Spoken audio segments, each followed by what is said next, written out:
Welcome. I'm Naomi Rivera Gonzalez, and with me is Santiago Rosa. Today we're spilling some tea on something you walk past every single day.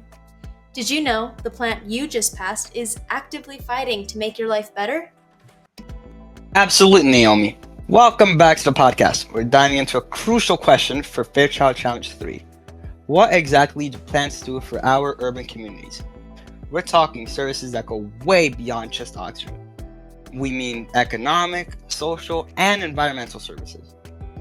To find out, we brought in 4 community members to interview and educate. Our first friend is Nathan. Hi, Nathan. Thinking of parks or green spaces in our city, like Flamingo Park, what's the first benefit that comes to mind other than shade?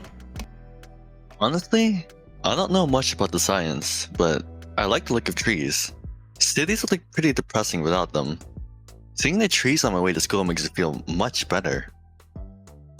That feeling, Nathan, is actually an incredible social service. Now, a social service is any organized activity designed to promote the well-being of the community. And when we look at trees, they function as a social service by providing significant public health benefits. That's right. According to a study in the Journal of Physiological Anthropology, people who interact with plants experience significantly lower levels of stress and anxiety compared to those who don't. This means recreational spots like Soundscape Park aren't just pretty. They are essential community centers that boost public health.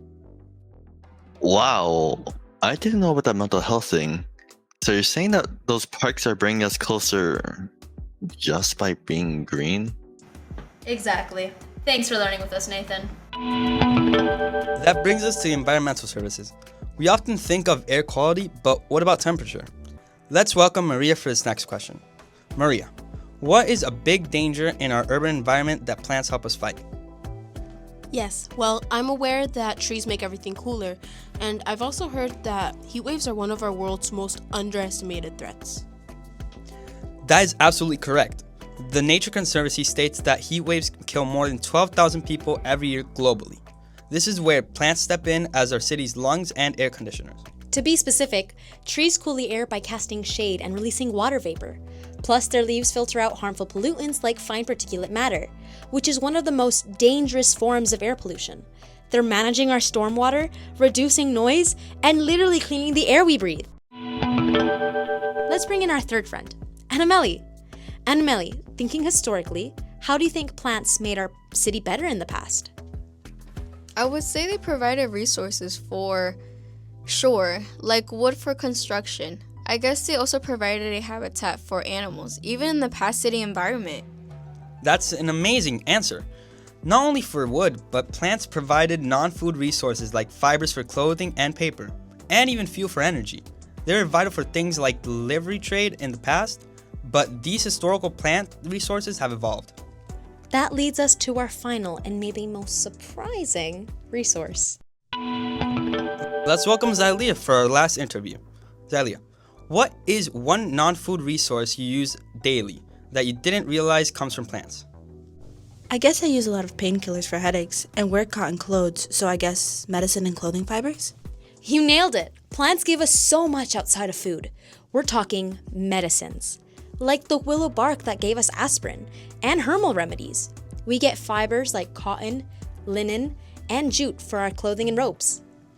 And let's not forget the economic benefits. Plants aren't just pretty, they boost property values, and by providing shade, they reduce energy costs for cooling.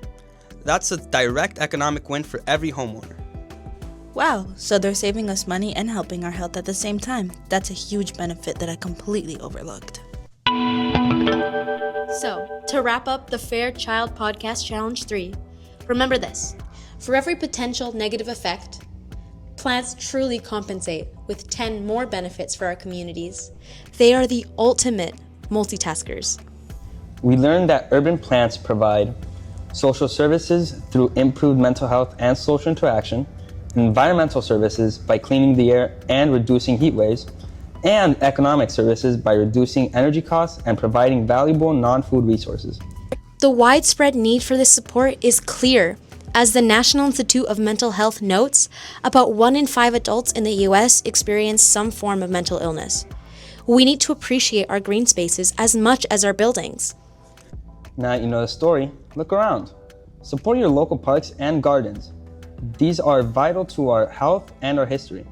Thanks for tuning in. This podcast was produced by Naomi R., Santiago R., Anameli C., Maria R., and Zylia M.